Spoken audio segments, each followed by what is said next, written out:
I wasn't supposed to find the box. She didn't hide it well. That's the only reason I saw it at all. It was just sitting there, under our bed, not even pushed all the way in, like she wanted me to find it.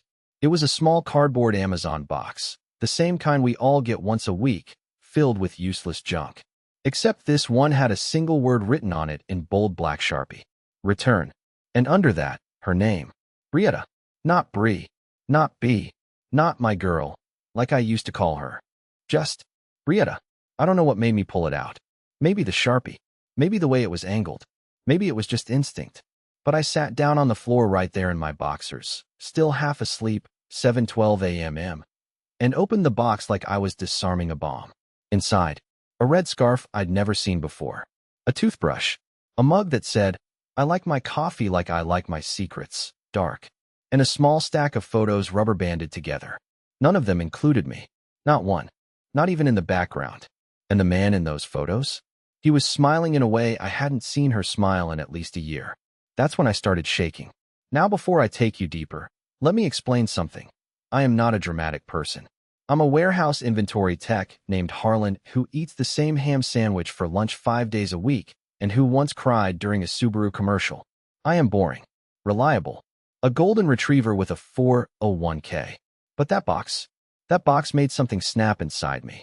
Because the night before, she looked me in the eyes and said this. "I'll always care about you, Har. I just think we'd be better as friends." And like a dumb, spineless coward, I smiled and said, "Yeah, I want that too." I didn't want that. I never wanted that. But she said it with that voice. You know the one. Like she was already halfway out the door and just needed my signature on her emotional release form. So I gave it to her. I let her go. I didn't cry. Didn't beg. Didn't punch the wall or play sad songs or scream into a pillow like last time. I just nodded and said okay. And now I find this box. Let me say something else real quick. It wasn't the scarf that broke me, or the mug, or even the photos. It was the handwritten note folded beneath them. I'm not ready to share exactly what it said yet. Not all of it. But I will say this. It was addressed to him, and it ended with, "He has no idea. Don't worry." But oh, Brietta, I do now. And I'm not just going to be your friend. I'm going to be your lesson. I didn't go to work that day. I called in, lied about a stomach bug, and just sat on the carpet staring at that stupid little box like it was about to open itself and explain everything. I hadn't even eaten. My coffee was cold. My phone was buzzing every few minutes with texts I couldn't bring myself to read. I kept coming back to that damn toothbrush. It wasn't mine, and it wasn't hers either. Brietta used an electric toothbrush, one of those high-tech ones that buzzed in intervals and synced with an app. She used to laugh at my cheap manual one and say it was like brushing your teeth with a stick. But this one in the box? It was manual, blue, and it still had wet bristles. Someone else had used it. Recently. I wasn't sure which emotion to feel first. Betrayal? Humiliation? Nausea? I went to the kitchen and grabbed a notepad from the junk drawer. I needed to map this out. Not just emotionally, logically. I've always been that guy who overthinks, who plans out grocery store runs based on aisle layout. If my life was falling apart, I needed a timeline. So I started listing the last few weeks. Dates. Events. Red flags I'd brushed off. I thought I'd find one or two things that didn't sit right. I found 12. April 2nd, she started keeping her phone face down, even during dinner. April 6th, said she was too tired for our Sunday movie night. But her IG story later that night had a candlelit dinner photo with the caption, "Needed this." April 10th, our anniversary. She forgot. Didn't say a word until I brought home takeout and flowers. Said, "Oh wow, it's today?" April 15th, she left for a solo getaway to recharge. No calls. Texts were dry. Posted one photo of the beach, no face. Now here's the real gut punch. April 17th, I noticed a subtle scent in the apartment when I got home from work. Not hers. Not mine. Something cologne-like. I told myself maybe it was from the hallway. Or the new laundry detergent. You know, those little lies you tell yourself so your whole life doesn't implode at once. But now, in hindsight, that was him. Whoever he is. I went back to the box and flipped through the photos again. This time, I studied every detail. Backgrounds, angles, clothing. I noticed a pattern. He always wore the same watch. A black leather band with a gold-trimmed face. The kind of watch guys wear when they want people to think they're sophisticated but not flashy. I looked closer. his arm around her, his hand on her thigh, his face close to hers in a way that screamed, "This isn't new." That's when I realized this wasn't some rebound. This had been going on for months. And now that I thought about it, the entire friendship talk, it was her way of exiting without guilt. If I agreed to stay friends, it wouldn't be cheating, right? She could play innocent, be the cool ex who stayed in touch while she moved in with someone new behind my back. I felt sick. I grabbed her spare key from the hook by the door and tossed it into the trash. Then I changed the password on the Wi-Fi. Small, petty things, but they helped me feel something other than pure humiliation. The last thing I did that night, I wrote a short note and slid it into the box. It said, "You forgot your lies." I left it on the kitchen table for her.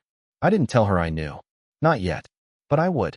And I'd do it in a way that made sure she never forgot who she played with. She wasn't supposed to leave it behind. But Brietta had a habit of forgetting the things that didn't matter to her anymore. Plants, books, people. It was 2 days after I found the box when I noticed the old iPad still sitting on the nightstand, tucked behind an empty tissue box and a half-burnt candle labeled Serenity. She hadn't touched the thing in months, ever since she got her new phone. It was a relic, one of those oversized models from 5 years ago with the cracked corner and the soft pink case she claimed was ironically ugly. But when I picked it up, the screen lit up instantly. No password, no Face ID, nothing. Just open. I stared at it for a long time, thumb hovering.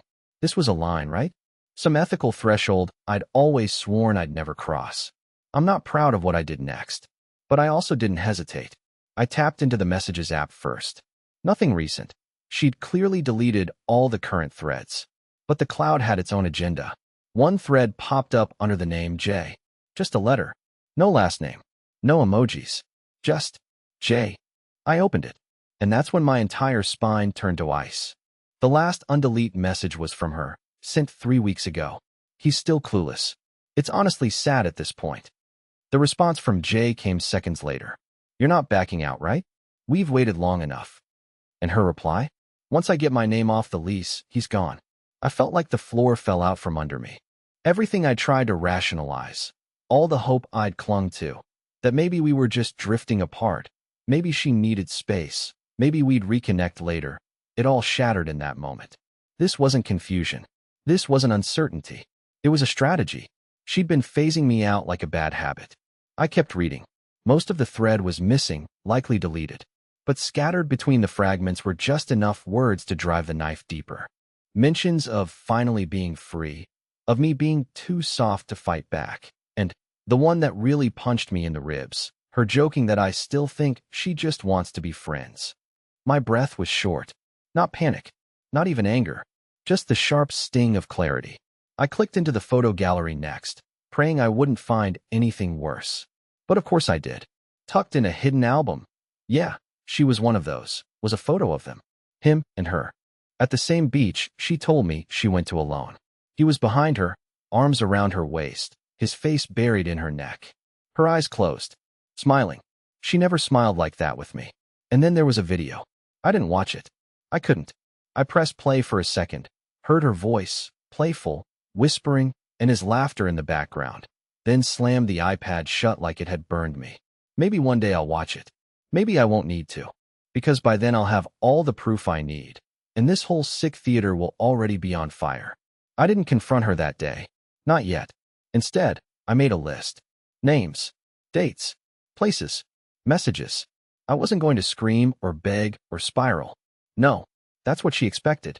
That's what Jay expected too, probably. Some pathetic meltdown so they could label me unstable and laugh about it during their next wine and Spotify date night. I had something else in mind. You see, Brietta may be a good liar. But she made one mistake. She underestimated how dangerous it is to betray a man who's spent his entire life being quiet. Because when we finally did speak again, I wasn't going to cry. I was going to make her regret ever picking just friends. The next time I saw Brietta, she walked through the front door like nothing happened. Like she hadn't asked to dissolve our entire relationship into some feel-good friendship. Like I hadn't found the box, the messages, the photos, the lies.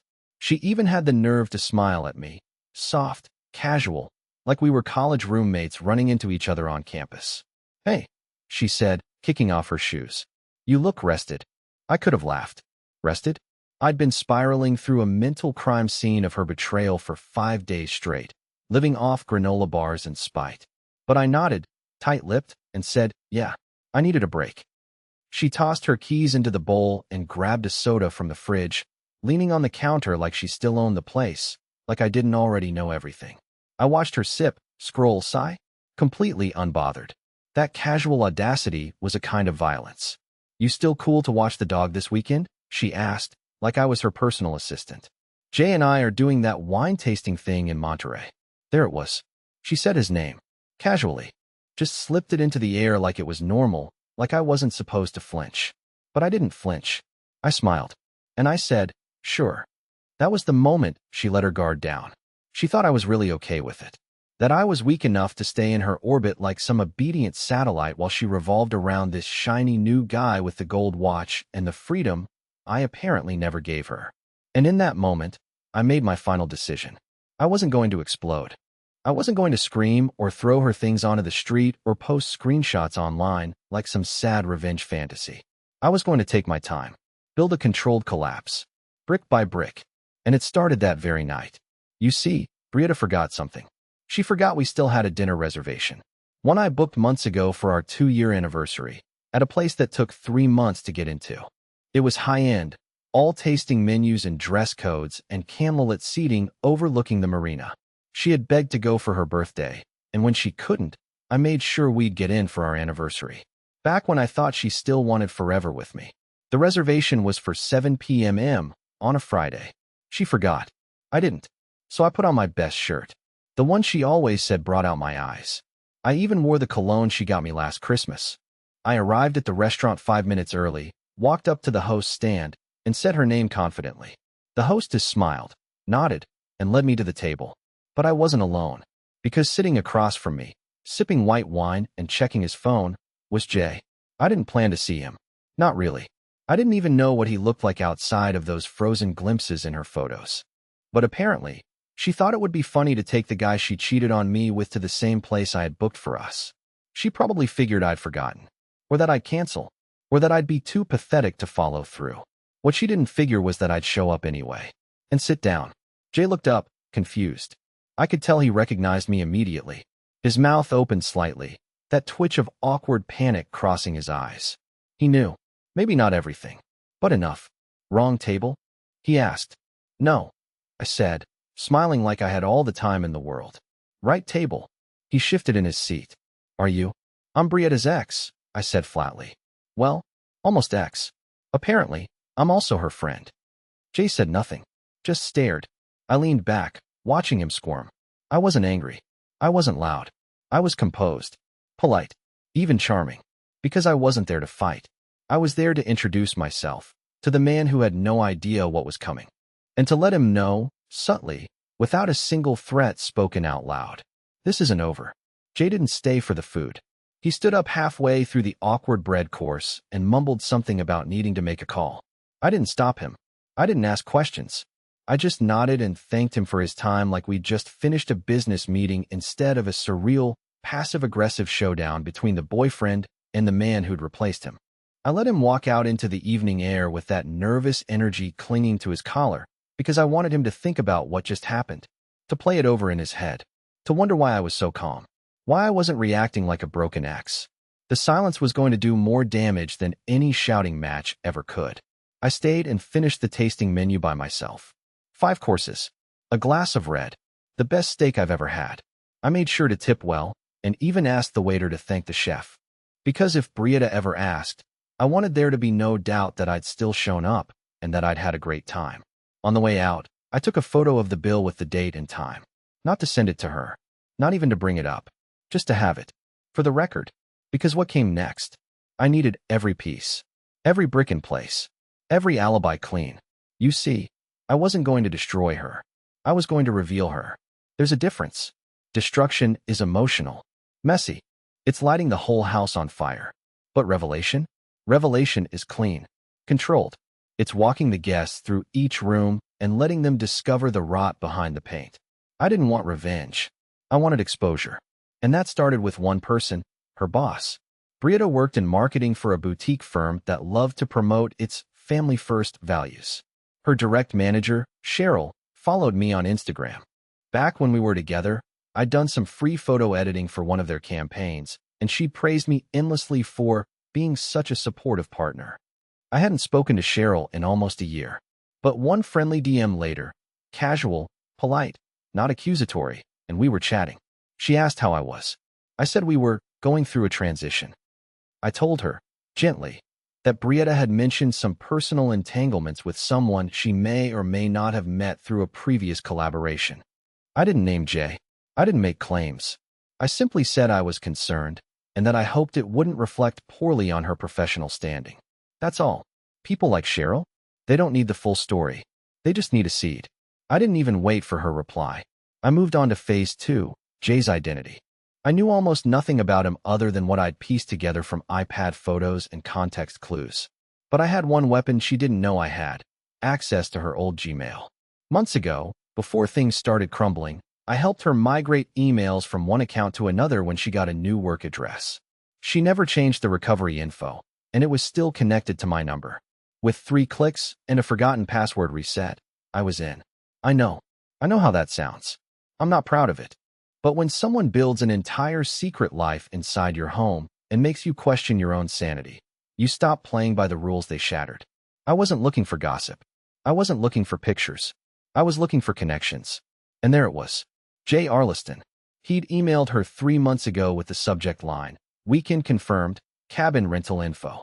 His signature? Arliston Creative, LLC, a freelance brand consultant based in Santa Barbara.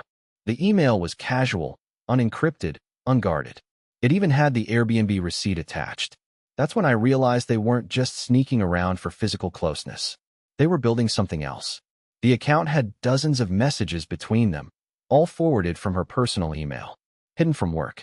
They were discussing plans, money, co-branded ideas, travel logistics, even banking details. She was pulling out of our life piece by piece and funneling it into a new one, like a silent transfer of assets before a divorce. It wasn't cheating. It was abandonment with a spreadsheet. I closed the laptop and stared at my reflection in the black screen. I didn't recognize the man looking back. He wasn't sad. He wasn't angry. He was calculating, focused, cold in a way I'd never known I could be. And I knew, right then and there, that if I played this carefully, she would watch everything she built with him begin to crack. You don't realize how many people are silently watching your relationship until it implodes. When Brietta and I were together, we had this shared friend group. Mostly her friends, if I'm honest, but I was absorbed into it over time. The kind of group where people pretend to be neutral, but they're always secretly picking sides.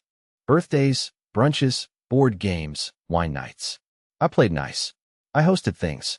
I once baked a damn pie from scratch for a potluck I didn't even want to attend. All for her.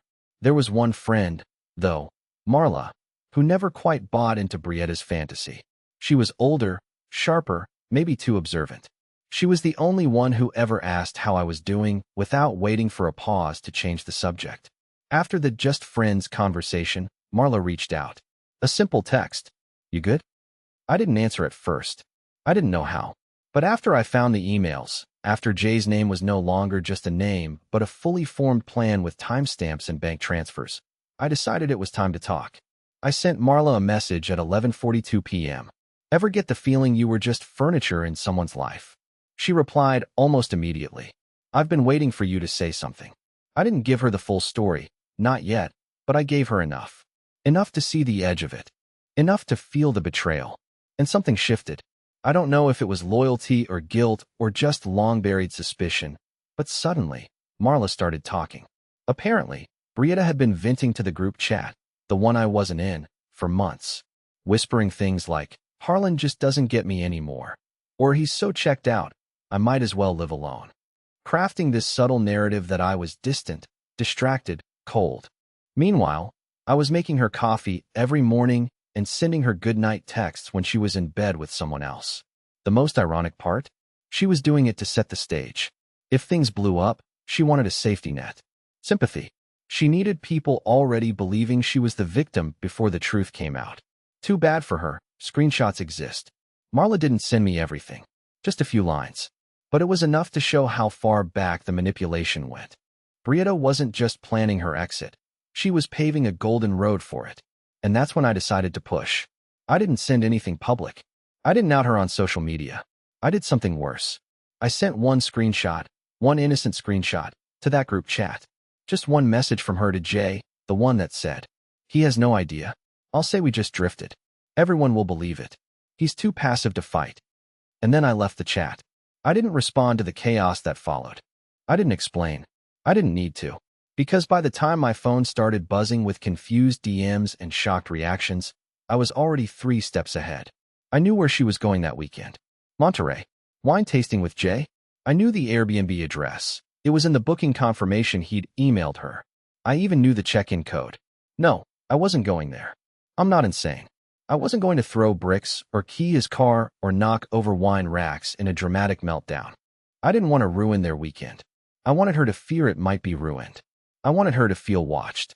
So I waited until the exact hour she posted a story, that carefully cropped Valkyrie vibes photo with her hand holding a wine glass and a view of the ocean. Then I called the Airbnb host from a burner Google number. All I said was, "Hi, I just wanted to let you know the guests currently staying in your home may be involved in some questionable business activities. You might want to review the security footage, especially if anything goes missing." Then I hung up. No accusations. No details. Just doubt. People like Brietta and Jay, they rely on the illusion of control, on everything being curated and contained. The moment uncertainty seeps in, it starts to unravel. And sure enough, 2 hours later, she texted me for the first time since she'd left. "Did you call the Airbnb?" I didn't answer, because it didn't matter what I said. The fact that she thought I might have, that was enough to rattle her. Enough to let her know the story she thought she was writing now had a ghost in it. Jay called me the next morning. I almost didn't answer. I was sitting on the balcony with a black cup of coffee, watching the clouds roll in low and slow like they were stalking something. There's something poetic about bad weather finding you when your heart's already a wreck. It's like the world's trying to harmonize with your misery. But I picked up anyway. I wanted to hear his voice. "Hey, Harlan." His voice was tight, uncomfortable, like he'd practiced the call in his head and still wasn't sure how to begin. "We need to talk." I leaned back in the chair and stayed quiet long enough to make him repeat himself. "About Brietta," he continued. "And everything. Of course. Now it was everything." I told him I'd meet him at the diner on Holbrook, the one with the broken jukebox and the orange booths that never got reupholstered. It was neutral ground. Ugly. Familiar. A place where neither of us could pretend to be someone we weren't. I got there 5 minutes early and watched him walk in like a man heading into court. He looked worse than I expected. No confidence, no shine. Dark circles under his eyes, hair disheveled. That golden boy posture replaced by something that looked like regret. I let him sit across from me before I even acknowledged him. "I didn't know," he said, skipping formalities. "At first, I swear, I thought you guys were already done when we started." "When you started what?" I cut in, voice low. "Sleeping with my girlfriend? Building a life behind my back? What exactly did you think we were done doing?" He shut up after that. I didn't need an apology. I didn't even care if he was sorry. What I needed was clarity. I wanted to understand how it happened. Not because I needed closure, but because I wanted to see the cracks in both of them. I wanted to trace every lie and manipulation like it was an art exhibit. So I asked questions. Turns out Jay was exactly what I thought he was. A man who liked women who were already halfway out the door. He didn't pursue Brietta at first. She flirted. She confided. She made herself vulnerable in a way she never did with me. She talked about feeling trapped, about needing escape, about how I was emotionally unavailable. That one almost made me laugh. Jay fell for it. Hard. But then again, he wanted to believe her. "I didn't know about the lease," he said. "Or the finances. Or the fact that she was still staying with you while we were. You know? Cowards don't know," I said quietly. "They choose not to look." He nodded like he deserved that, and maybe he did. But then something shifted. He pulled out his phone and showed me a message. It was from Brietta, sent the night before. "We need to figure out what Harlan's doing. I don't trust him. He's too quiet. He's making me nervous." I smiled. Not because it was funny, but because it was beautiful. That panic in her tone. That creeping fear that she'd finally underestimated someone too long. It tasted better than revenge ever could. She's scared of you, he said. What did you do? I let her tell the story, I replied. She just didn't realize people were finally listening. He looked down, and for a long time, he didn't say anything. Just tapped his finger on the table in silence. Like maybe he was starting to see the woman he'd fallen for wasn't exactly the victim she dressed herself up to be. I think I messed up, he said eventually. You didn't mess up, I said. You participated. And that's when I stood up. I didn't need to say anything else. Jay wasn't the enemy, not really. He was a symptom. A mirror held up to everything Brietta needed to feel superior. But the thing about mirrors? They break. As I walked out of the diner, I passed a couple walking in, holding hands, laughing, still in that soft, ignorant phase where love feels invincible and betrayal is something that only happens to other people. I felt nothing. No anger. No grief. Just quiet. Because now it wasn't about what they'd done. It was about what I was about to finish. I didn't burn her things. I didn't scream in her face.